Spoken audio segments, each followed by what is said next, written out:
This is 92.7 big FM और मैं हूं अन्नू कपूर। मैं जहां तुमको बुलाता हूं वहां तक आओ, मैं जहां तुमको बुलाता हूं वहां तक आओ, मेरी नजरों से गुजर कर दिलो जां तक आओ, छोड़कर वहम गुमा हुस्न यकीन तक पहुंचो, छोड़कर वहम गुमा हुस्न यकीन तक पहुंचो, पर यकीन से भी कभी वहम गुमा तक आओ, मैं जहां तुमको बुलाता हूं वहां तक आओ। आपको फिर से उस हसीन सफर पर ले चलने के लिए आ गया हूं मैं, जिसका नाम है सुहाना सफर विद अन्नू कपूर, जिसे आप सुन सकते हैं सिर्फ 92.7 बिग एफएम पर। सबसे पहले जिक्र उन दिलचस्प वाकयों का जो आज मैं रास्ते में आपको सुनाता चलूंगा। आज की पहली स्टोरी है शम्मी कपूर की। बात करूंगा शूटिंग के दौरान घटी एक हसीन दुर्घटना की। फिल्म थी रेल का डब्बा। दूसरी स्टोरी है महमूद की तंग हाली की। माली हालत ठीक नहीं थी, ऐसे में उनके घर में एक नए मेहमान की आमद हुई। अस्पताल का बिल देने के भी पैसे नहीं थे। कैसे चुकाया जा सका ये बिल, ये खुलासा भी होगा आज। इसके बाद होगा हमारा रेगुलर सेगमेंट दिल ने फिर याद किया। आज याद करेंगे अभिनेता ओम प्रकाश को। एक और स्टोरी होगी अशोक कुमार और भूतग्रस्त बंगले की। अशोक कुमार खंडाला में एक बंगले में रुके। लोगों ने उन्हें इस भूतिया बंगले में रुकने से मना किया, पर अशोक कुमार नहीं माने। पूरी स्टोरी बताऊंगा आज की महफिल में। आखिरी स्टोरी होगी फिल्म देवदास की। जब पहली बार देवदास को पर्दे पर उतारने का विचार आया तो लेखक शरद चंद्र चैटर्जी की पहली प्रतिक्रिया क्या थी, यह राज भी खुलेगा आज। और लिसनर्स क्वेश्चन में होगा हमारे 92.7 के लिसनर का सवाल, जिसमें पूछा गया है साहिर लुधियानवी और ओपी नैयर ने किन किन फिल्मों में साथ काम किया। तो सफर को आगे बढ़ाते हैं। Welcome back to 92.7 big FM. साल 1952। शम्मी कपूर की हीरो के रूप में पहली फिल्म जीवन ज्योति अभी पूरी भी नहीं हुई थी कि उन्होंने दूसरी फिल्म साइन कर ली, जिसका टाइटल था रेल का डिब्बा। डायरेक्टर थे पीएन अरोड़ा और हीरोइन थी मधुबाला। मधुबाला उम्र में शम्मी कपूर से छोटी थी, लेकिन फिल्म इंडस्ट्री में सीनियर थी। शम्मी कपूर अपने पिता के साथ थिएटर करते रहे थे। इससे पहले जीवन ज्योति में महेश कौल जैसे बड़े निर्देशक के साथ काम कर रहे थे, इसलिए उनका आत्मविश्वास बिल्कुल सही था और सही पॉइंट पे था। पर रेल का डिब्बा के पहले ही शॉट में शम्मी कपूर मधुबाला को देखकर अपना होश गवा बैठे। शम्मी उनके हसीन चेहरे से नजरें ही नहीं हटा पाए। अब जैसे जैसे शूटिंग आगे बढ़ती गई, शम्मी कपूर मधुबाला के जादू से मोहित होते चले गए। शम्मी कपूर कहते हैं, जब मैं उसकी तरफ देखता तो बस खो जाता। उसे सामने देखकर मेरी जबान सूख जाती और मैं डायलॉग भूल जाता। मधुबाला भी समझ गई और धीरे धीरे उन्होंने शम्मी कपूर के साथ सहयोग करना, एडजस्ट करना शुरू कर दिया। लेकिन शम्मी कपूर कहते हैं कि वो मधुबाला के इश्क में गिरफ्तार हो चुके थे। उन्होंने बताया कि मैंने अपनी जिंदगी में इतनी खूबसूरत औरत कभी नहीं देखी। वो प्यार में पागल हो चुके थे और उन्होंने तय कर लिया कि वो जल्द ही अपने प्यार का इजहार कर देंगे। मधुबाला का नशा उनके दिमाग पे इस कदर हावी था कि एक रात वो शूटिंग से जब घर लौटे तो माताजी की गोद में सर रखकर फूट फूट कर रो उठे। देर तक रोते रहे और मां से कहा, मैं मधुबाला से शादी करना चाहता हूं। मैं यहां 92.7 बिग एफएम के अपने प्यारे श्रोताओं को बता देना चाहता हूं कि ये वो वक्त था जब गैर मजहबी शादी को आसानी से मान्यता नहीं मिलती थी। मां ने समझाया कि बेटा, हम हिंदू हैं, वो मुसलमान, ये नहीं हो सकता। और फिर उन दिनों मधुबाला और दिलीप कुमार के इश्क के चर्चे भी चल चुके थे। शम्मी कपूर ने बड़ी मुश्किल से अपने दिल को समझाया और इस तरह शम्मी कपूर का इश्क इजहार से पहले ही खत्म हो गया। महमूद और उनके परिवार के शुरुआती दौर में उनकी आर्थिक परेशानियों की चर्चा इस प्रोग्राम में पहले भी की जा चुकी है। ब्रेक के बाद बताऊंगा कि उनके पहले बेटे के जन्म के वक्त क्या परेशानी आई और कैसे हल किया उस परेशानी को। आप सुनते रहिए सुहाना सफर विद अन्नू कपूर, केवल 92.7 बिग एफएम पर। 92.7 बिग एफएम पर आप सुन रहे हैं रेडियो का number 1 show Suhana Safar with Annu Kapoor. Welcome back to 92.7 big FM. बाप से झगड़े की वजह से महमूद ने घर छोड़ दिया था। उनके पास कोई काम भी नहीं था। मीना कुमारी की बहन मधु से शादी हो चुकी थी और अब परिवार बढ़ने वाला था। मधु उम्मीद से थी। घर में नए मेहमान की आमद की खुशी तो थी, पर साथ ही फिक्र भी थी कि बच्चे के जन्म और पालन पोषण के लिए पैसा कहां से आएगा। मधु को जब लेबर पेन शुरू हुआ तब घर में एक भी पैसा नहीं था, पर महमूद और उनकी मां, जिन्हें वो बीमा कहा करते थे, इस बात को सबके सामने जाहिर करना नहीं चाहती थी। इसलिए सरकारी अस्पताल की बजाय प्राइवेट नर्सिंग होम में भर्ती करवाना तय हुआ। आखिर सुपरस्टार मीना कुमारी की बहन की डिलीवरी का मामला था, इसलिए प्राइवेट रूम बुक किया गया। हालांकि इस प्राइवेट रूम का खर्चा महमूद की औकात से बाहर था। मधु को एडमिट करवाने के बाद कमरे से बाहर आकर बीमा ने महमूद से कहा, जब तुम पैदा होने वाले थे तो मैंने खुदा से मांगा था कि मुझे बेटा देना। तुम भी खुदा से दुआ करो कि बेटा ही हो। महमूद बोले, अभी मुझे फिक्र इसकी नहीं है कि लड़का हो या लड़की, मुझे फिक्र है इस बात की कि अस्पताल का बिल कैसे चुकाऊंगा। 14 जून 1954 को महमूद के पहले बेटे का जन्म हुआ। नाम रखा गया मसूद अली। प्यार से सब उसे पक्की कहने लगे। नन्हे मेहमान के आने से घर में मानो नई खुशियां आ गई हों, पर महमूद चिंतित थे कि जब अस्पताल से डिस्चार्ज होने का वक्त आएगा तब पैसे कहां से आएंगे। जिस दिन मधु को अस्पताल से छुट्टी मिलने वाली थी, उस दिन अस्पताल में मीना कुमारी अपने भांजे को देखने आई। हिंदुस्तानी तहजीब के मुताबिक मीना कुमारी ने भांजे की मुंह दिखाई के तौर पर 100 रुपए मधु के हाथ में रख दिए और थोड़ी देर बाद वहां से चली गई। मीना कुमारी के जाते ही महमूद ने ये 100 रुपए लिए और पहुंच गए सीधे अस्पताल के कैश काउंटर पर और अस्पताल का बिल चुकाकर अपनी पत्नी और बच्चे को रिलीज करवाया हॉस्पिटल से। मैं 92.7 के अपने लिसनर्स को बताना चाहूंगा कि हमें यह भी जानकारी मिली है कि उस वक्त प्राइवेट नर्सिंग होम के प्राइवेट रूम का अस्पताल का कुल टोटल बिल हुआ था 30 रुपए। और आयरनी देखिए, महमूद साहब के पास ये 30 रुपए भी नहीं थे। आप अंदाजा लगा सकते हैं कि किन कठिन परिस्थितियों से लड़कर महमूद ने अपना मुकाम बनाया।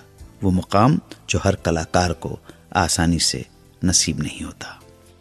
ऐसे जीवट, ऐसी जिजीविशा और ऐसे पुरुषार्थ को प्रणाम करते हैं, नमन करते हैं। पेश खिदमत है सेगमेंट दिल ने फिर याद किया, और आज दिल याद करेगा प्रसिद्ध अभिनेता, निर्माता, निर्देशक श्री ओम प्रकाश को।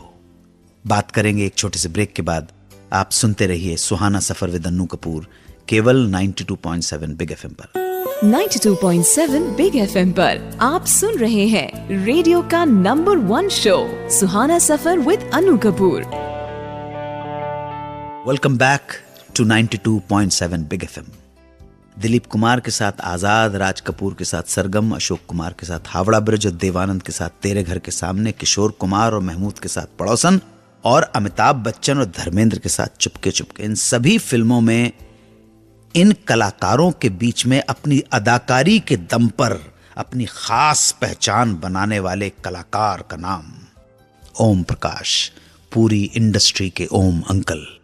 ओम प्रकाश का जन्म 19 दिसंबर 1919 को जम्मू में हुआ था। पूरा नाम था ओम प्रकाश छिब्बर। बचपन से ही संगीत, नाटक का शौक। जब 12 साल के थे तो शास्त्रीय संगीत की बाकायदा तालीम लेनी शुरू कर दी 1937 में उन्होंने ऑल इंडिया रेडियो ज्वाइन कर लिया, जहां उन्हें मिलने लगे 25 रुपया प्रतिमाह। उनका एक कार्यक्रम लाहौर और पूरे पंजाब में बहुत लोकप्रिय हो गया था। इस रेडियो प्रोग्राम में वो फतेहदीन नाम का एक रोल किया करते थे, इसलिए उनकी पहचान फतेहदीन नाम से ही हो गई। एक बार लाहौर में एक शादी में वो लोगों का मनोरंजन कर रहे थे। प्रसिद्ध निर्माता निर्देशक दलसुख पंचोली ने उन्हें देख लिया और उसके बाद बुलाया अपने ऑफिस, और इस तरह ओम प्रकाश को पहला ब्रेक मिला। फिल्म का नाम था दासी, और इसके लिए उन्हें मेहनताना मिला 80 रुपए प्रतिमाह। हालांकि इससे पहले ओम प्रकाश एक साइलेंट फिल्म में काम कर चुके थे, शरीफ बदमाश, पर यह दासी में उन्हें बड़ा ब्रेक मिला था। इसके बाद पंचोली की ही धमकी और आई बहार ने ओम प्रकाश को अच्छी खासी पहचान दिला दी। बंटवारे के बाद वो पहले दिल्ली और फिर बंबई आ गए, जहां कुछ संघर्ष के बाद फिल्म लखपति में उन्हें विलन का रोल मिला और फिर रास्ता खुलता चला गया। उन्होंने जो भी रोल निभाया उसमें जान डाल दी। कुछ खास फिल्में मैं 92.7 बिग एफएम के श्रोताओं को याद दिला देता हूं। बुढ़ा मिल गया, जंजीर, चुपके चुपके, प्यार किए जा, पड़ोसन, साधु और शैतान, जूली, शराबी, नमक हलाल, और न जाने कितनी फिल्में। ओम प्रकाश जी ने कुछ फिल्में भी प्रोड्यूस की थी। ये थी 1958 की गेटवे ऑफ इंडिया और कन्हैया, 1961 की संजोग और 1965 की जहां आरा। कन्हैया फिल्म में उन्होंने लेखन और निर्देशन भी किया था। ओम प्रकाश जी जिंदा दिल इंसान थे और थे यार बाश, यारों के यार। उनकी पत्नी का देहांत उनसे पहले ही हो गया था। स्वयं की अपनी कोई संतान नहीं थी, इसलिए छोटे भाई बख्शी राम प्रकाश छिब्बर के 5 बच्चों को ही स्वयं की संतान समझा। उन्होंने अपने दोस्तों के साथ वक्त बिताने और रमी खेलने के लिए उन्होंने रूपतारा स्टूडियो में एक ऑफिस भी ले रखा था, जिसे उन्होंने बाद में चेंबूर के यूनियन पार्क में अपने घर में शिफ्ट कर लिया था। दिल का दौरा पड़ने के कारण 21 फरवरी 1998 को श्री ओम प्रकाश जी का निधन हो गया। श्रद्धा सुमन, श्रद्धांजलि, खिराज अकीदत, याद, स्मृति पुष्प सब भेंट करता हूं ओम अंकल की स्मृति में। आप भूत प्रेत पर यकीन करते हैं? नहीं, अशोक कुमार भी नहीं करते थे, पर एक रात उनका ऐसे ही साये से सामना हो गया। पूरी कहानी सुनाऊंगा एक छोटे से ब्रेक के बाद। आप सुनते रहिए 92.7 बिग एफएम पर Suhana Safar with Annu Kapoor. 92.7 big FM पर आप सुन रहे हैं रेडियो का number 1 show Suhana Safar with Annu Kapoor. Welcome back to 92.7 big FM. Ashok Kumar की पत्नी शोभा जी कुछ दिनों के लिए गई थी पुणे।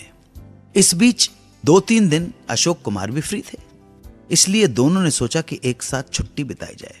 तो दोनों ने यह तय किया कि दोनों खंडाला में मिल लें और फिर साथ में टाइम बिताएं। तो साहब अशोक कुमार पहले खंडाला पहुंच गए और धर्मपत्नी शोभा जी को अगले दिन पहुंचना था। अब हुआ यह कि खंडाला में रुकने के लिए कोई अच्छी जगह का प्रबंध नहीं हो सका। केवल एक बंगला खाली था, जीजी भाई हाउस। पर इस बंगले से सब कन्नी काटते थे, क्योंकि कहा जाता था कि इस बंगले में भूत है। जब अशोक कुमार को बंगले के नौकर ने यह बात बताई तो अशोक कुमार ने कहा कि मैं इन बातों पर विश्वास नहीं करता। लोगों ने भी अशोक कुमार को सलाह दी कि वो यहां ना रुके, पर दादा मुनि उर्फ अशोक कुमार नहीं माने और उन्होंने बंगला किराए पर ले लिया। रात को नौकर आया, अपने किसी दोस्त के पास चला गया। बंगले में रह गए सिर्फ अशोक कुमार, अकेले अशोक कुमार। रात का अंधेरा गहराने लगा था। कोई आवाज नहीं, सिर्फ सन्नाटे की आवाज। कोई साया नहीं, केवल वहम का साया। तभी बाहर से एक औरत के चिल्लाने की आवाज आई। अशोक कुमार बाहर भागे। बाहर झांक कर देखा, वो औरत अपनी कार के पास खड़ी होकर अपने ड्राइवर के साथ झगड़ा कर रही थी। जब उसने अशोक कुमार को देखा तो बोली कि उनकी कार खराब हो गई है और कार के कार्बोरेटर के लिए पानी चाहिए। अशोक कुमार ने शालीनता से उस महिला को अंदर बुलाया और एक बोतल में पानी दे दिया। ड्राइवर कार ठीक करने चला गया। औरत बरामदे में बैठकर ड्राइवर का इंतजार करने लगी। थोड़ी देर बाद ड्राइवर आया और बोला कि कार तो चल नहीं रही है, ठीक नहीं हो रही है, कोई इंतजाम करना पड़ेगा। इतना कहकर दोनों बाहर चले गए। उनके जाने के बाद अशोक कुमार ने दरवाजा अंदर से बंद कर लिया और सोने चले गए। थोड़ी देर में नींद के झोंके आ गए। कुछ देर में एक आवाज ने उन्हें जगा दिया। एक आदमी के चिल्लाने की आवाज आई, साहब साहब ओ साहब। अशोक कुमार ने देखा कि बरामदे में कोई नहीं है। आवाज बाहर से आ रही थी, इसलिए अशोक कुमार बाहर गए। देखा एक आदमी जमीन के पास पड़ा कराह रहा था। उसका गला कटा हुआ और अंतिम सांसें ले रहा था वो। और कुछ ही देर में उस आदमी ने वहीं दम तोड़ दिया। अशोक कुमार ने सोचा कि अब कुछ नहीं कर सकता मैं, पुलिस को कैसे इन्फॉर्म करूं। सवेरे का इंतजार करने लगे। सवेरे आया नौकर। अशोक कुमार ने उसे सारी घटना सुनाई। अब नौकर ने जो कहा वो सुनकर अशोक कुमार के चौंकने की बारी थी। नौकर ने कहा कि बाहर तो कोई कार नहीं है और ना ही उस वक्त थी जब मैं आया था। अब अशोक कुमार पुलिस स्टेशन गए और सारी घटना पुलिस वालों को बताई। इंस्पेक्टर को कहा तो इंस्पेक्टर बोला, कहीं आप जीजी भाई हाउस में तो नहीं ठहरे हुए हैं? अशोक कुमार का मुंह देखने लायक था। उन्होंने हामी में सर हिला दिया, जी हां वहीं ठहरा हूं। तब पुलिस इंस्पेक्टर ने बताया कि आप जिस घटना की बात कर रहे हैं वो 14 साल पुरानी है। तब एक औरत ने एक आदमी की हत्या कर दी थी और खुद भाग गई थी। थोड़ी दूर जाकर वो औरत भी कार एक्सीडेंट में मारी गई। बस अशोक कुमार पुलिस वालों का चेहरा ही देखते रहे। भारतीय साहित्यकारों में शरत चंद्र चैटर्जी एक ऐसे साहित्यकार लेखक हैं जिनकी कहानियों पर सबसे ज्यादा फिल्में बनी हैं, बंगला में हो या हिंदी में। लेकिन जब देवदास पर फिल्म बनाने की बात आई तब शरद बाबू ने कैसे रिएक्ट किया बताऊंगा एक छोटे से ब्रेक के बाद। आप सुनते रहिए 92.7 बिग एफएम पर Suhana Safar with Annu Kapoor. 92.7 big FM पर आप सुन रहे हैं रेडियो का number 1 show Suhana Safar with Anu Kapoor. Welcome back to 92.7 big FM.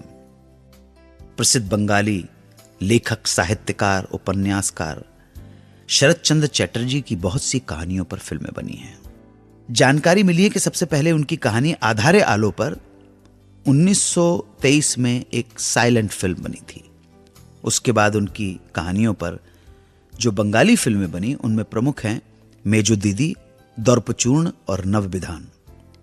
उनकी कहानी श्रीकांत पर बहुत सी बंगाली फिल्में बनी थी। न्यू थिएटर्स के संस्थापक बीएन सरकार शरत चंद्र चैटर्जी के उपन्यास देवदास को हिंदी और बंगाली में एक साथ बनाना चाहते थे। इसके लिए वो निर्देशक पीसी बरुआ को लेकर शरद बाबू से मिलने गए। बीएन सरकार ने शरद बाबू के सामने अपना प्रस्ताव रखा और उनकी परमिशन चाहिए। हालांकि शरद बाबू की कहानियों पर पहले भी फिल्में बनी थी, पर देवदास को लेकर वो बहुत पॉजिटिव थे। उन्होंने साफ मना कर दिया। वो बोले, मेरा देवदास बहुत भावुक है, पर्दे पर इसे उतारना आसान नहीं है, इसलिए मैं इसकी परमिशन नहीं दे सकता। मेरे और बहुत से उपन्यास हैं, उनमें से कोई भी एक चुन लो।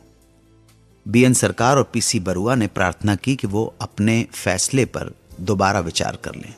शरद बाबू ने फिर पूछा कि देवदास के रोल में आप किसे लेना चाहते हैं।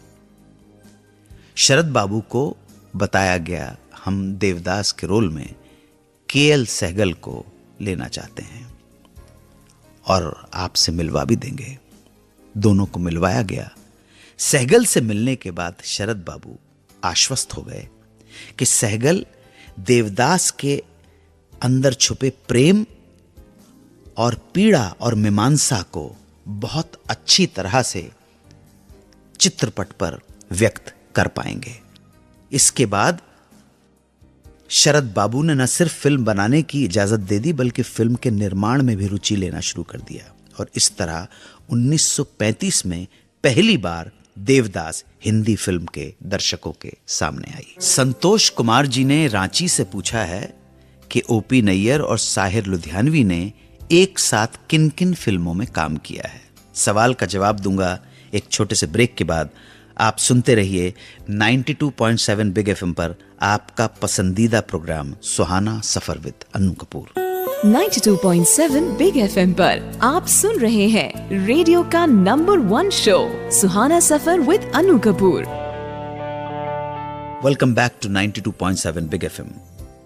रांची से श्री संतोष कुमार ने पूछा है कि साहिर लुधियानवी और ओपी नैयर ने किन किन फिल्मों में काम किया है। तो खोजबीन करने में पता चला कि बहुत ज्यादा साथ में काम नहीं किया है। केवल 2 साल यानी 1957 और 1958 में इन दोनों ने साथ साथ काम किया। और हमारी जानकारी के अनुसार केवल 5 फिल्मों में ही ये दोनों साथ थे। 1957 में इन दोनों की 3 फिल्में आईं, जिसमें एक थी तुमसा नहीं देखा। फिल्म में यूं तो मजरू सुल्तानपुरी के गीत थे, पर फिल्म का टाइटल सॉन्ग यूं तो हमने लाख हंसी देखे हैं तुमसा नहीं देखा साहिर लुधियानवी ने लिखा था। 1957 की ही नया दौर साहिर के गीत और ओपी नैयर के संगीत के जादू से सजी फिल्म है, जिसका जादू आज भी कायम है। 1957 में ही आई किशोर साहू अभिनीत बड़े सरकार। 1958 में इन दोनों की पार्टनरशिप में 2 फिल्में आईं। एक थी 12 o'clock। इस फिल्म में भी 2 गीतकार थे, मजरू सुल्तानपुरी और साहिर लुधियानवी। 7 गानों में से 5 गाने मजरू ने और 2 गाने साहिर ने लिखे थे। साहिर और ओपी नैयर की जोड़ी की आखिरी फिल्म थी 1958 की सोने की चिड़िया। इस फिल्म के 9 गानों में से 8 गाने साहिर ने लिखे थे और यहां भी साथ थे मजरू, जिन्होंने 1 गाना लिखा था। इसके बाद साहिर लुधियानवी और ओपी नैयर के एक साथ काम करने का कोई उल्लेख हमें तो नहीं मिल पाया है। अगर आप में से किसी श्रोता के पास इस तरह की कोई जानकारी उपलब्ध हो तो कृपया हमारे साथ जरूर इस ज्ञान को बांटें। उम्मीद करता हूं कि हमारा जवाब आपको मुतमईन कर गया होगा। मैं तो आप सबके लिए एक ही प्रार्थना करता हूं, सबके लिए 6 शब्दों की प्रार्थना है कि मुझे हर हाल में खुश रखना, मुझे हर हाल में खुश रखना। 6 शब्दों की प्रार्थना अगर फलित हो गई तो फिर किसी बात की कोई फिक्र नहीं। आप सबके लिए यही दुआएं हैं। चलता हूं। सलाम, प्रणाम, हालेलुया, अल्लाह हाफिज। जय राम जी की, जय श्री कृष्णा, जय हिंद, वंदे मातरम। 92.7 बिग एफएम पर आप सुन रहे हैं रेडियो का number 1 show Suhana Safar with Annu Kapoor.